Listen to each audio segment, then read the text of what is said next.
அனைவருக்கும் வணக்கம். இன்னைக்கு நம்ம பார்க்க இருக்கிறது மகாபாரதம் சபா பருவம் பகுதி 2. இந்திரபிரஸ்தத்தில் புதிதாக கட்டப்பட்ட சபா மண்டபத்தை பார்வையிட்ட பிரமுகர்களில் மிகவும் முக்கியமானவர் யாருன்னா நாரத மகரிஷி. அவர் உலகையும் சென்று பார்த்தவர்.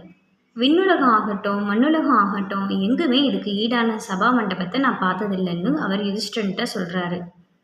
இத்தகைய மண்டபம் ஒன்று அமைத்த பிறகு அதில் ராஜசூய யாக்கியம் நடத்துவது தான் பொருத்தமானதுன்னு வேந்தனாகிய யுதிஷ்டன்கிட்ட அவர் சொல்கிறாரு. ராஜசூய யாக்கியம் நடத்துவதில் வாயிலா யுதிஷ்டன் அரசர்களுக்கெல்லாம் அரசன் ஆவான். பல பிரமுகர்களும் நாரதரோட கருத்தை ஆமோதிக்கிறாங்க. ஆனால் சாந்தமூர்த்தி ஆகிய யுதிஷ்டன் அனைவரும் சொல்லி இந்த கருத்தில் ஊக்கம் செலுத்தலை. இதை பற்றி தான் கிருஷ்ணனோடு கலந்து பேசுவதாகவும் கிருஷ்ணன் கருத்துப்படியே நடந்து கொள்ளப் போவதாகவும் யுதிஷ்டன் எல்லார்கிட்டையும் தெரிவிக்கிறாரு. கிருஷ்ணன் இந்திரபிரஸ்தத்துக்கு வருமாறு அழைப்பு விடுக்கப்பட்டது. அதன்படி கிருஷ்ணனும் விரைவில் இந்திரபிரஸ்தம் வந்து சேர்றாரு.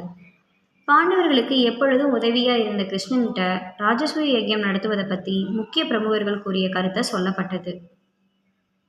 அனைத்தையும் கேட்ட கிருஷ்ணன், பாராளும் அனைத்து அரசர்களும் ஒத்துக்கொண்டால்தான் ராஜசூய யஜ்யம் சாத்தியமாகும். மகத நாட்டு அரசனாகிய ஜராசந்தன் நமக்கு எதிரி. உன்னை சக்கரவர்த்தியாக அவன் அங்கீகரிக்க மாட்டான்.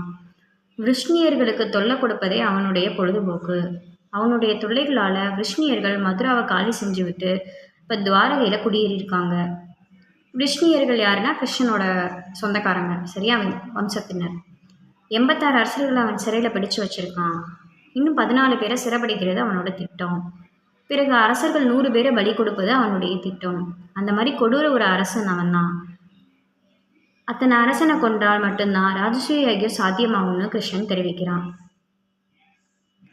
அத்தகைய கொடூர அரசனை கொன்னா மட்டும்தான் ராஜசூய யஜ்யம் சாத்தியமாகும்னு கிருஷ்ணன் தெரிவிக்கிறான். அரசர்களுக்கெல்லாம் அரசனாக சக்கரவர்த்தியாக இருந்து ஏகாதிபத்தியம் செலுத்துவதற்கு தனக்கு சிறிதேனும் எண்ணமில்லைன்னு யுதிஷ்டன் தன்னுடைய எண்ணத்தை கிருஷ்ணன்கிட்ட சொல்கிறான். தான் அமைதியாக நாடாளுவதும் மற்றவர்கள் அமைதியாக நாடாள விட்டு விடுவதும் என்னுடைய குறிக்கோள்னு சொல்கிறான்.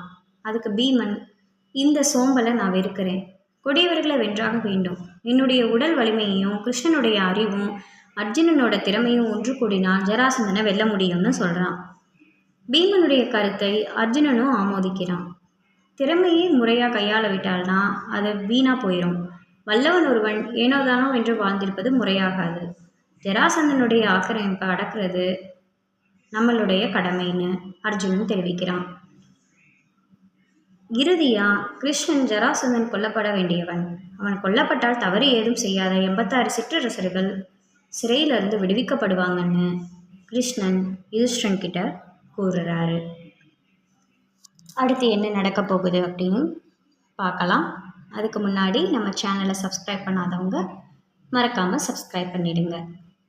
நன்றி.